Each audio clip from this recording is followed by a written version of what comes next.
I would say Jessica. Okay, and who's Jessica? Yeah, I know a few Jessicas. That's actually a hard question. It is.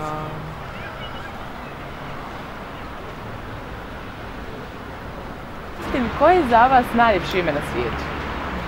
Pa znate šta, za mene je najlepše ime Marija. A ko je Marija? Ja sam Marija i moje dvije tetke su bile Marije, poginulo se u Drugom svjetskom ratu i to mi je tata dao onda ime Marija. A joj je teško pitanje. Simo. Ko je Simo? Moj drug, najbolji. Hvala, prijatno, uživajte. Nađa. A ko je Nađa? Nađa ćerka moja. Koje je za vas najljepše ime na svijetu? Mija, A ko je Mija? od moje sestre kćerkice. Recite mi, koje je za vas najljepše ime na svijetu?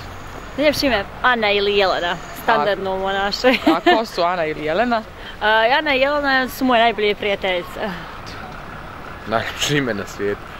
Pazi, ja imam ćerkicu pa mi je to najljepše ime, Luna. Recite mi, koje je za vas najljepše ime? Mile. A ko je Mile? Ja. Most beautiful name, personal name. No idea. Really. Okay. Kolja. A ko je Kolja? Moj drugar. Najljepše ime na svijetu. Tajna. Tajna? Tajna. U redu, hvala. Ljiljana. A ko je Ljiljana? Jedna pjesma i imam ćerku Ljiljanu. A imam i Sandru, i Tatjanu, i Katarinu, i Teodoru, i Sidoru i još jedna je na putu. Odlično, čestite mi, hvala. Sve cure. Koje je za vas najljepše ime na svijetu? Čite muško ili žensko? Nije bitno. Filip, A ko je Filip? moj unuk.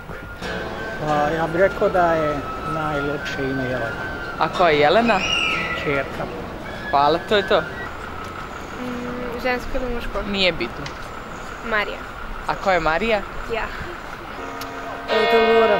A ko je Teodora? Ja. Radovik. A ko je Radojka? Ne znam. Muško, žensko, nebitno. Nebitno. Prvo što mi je palo na pamet Marina.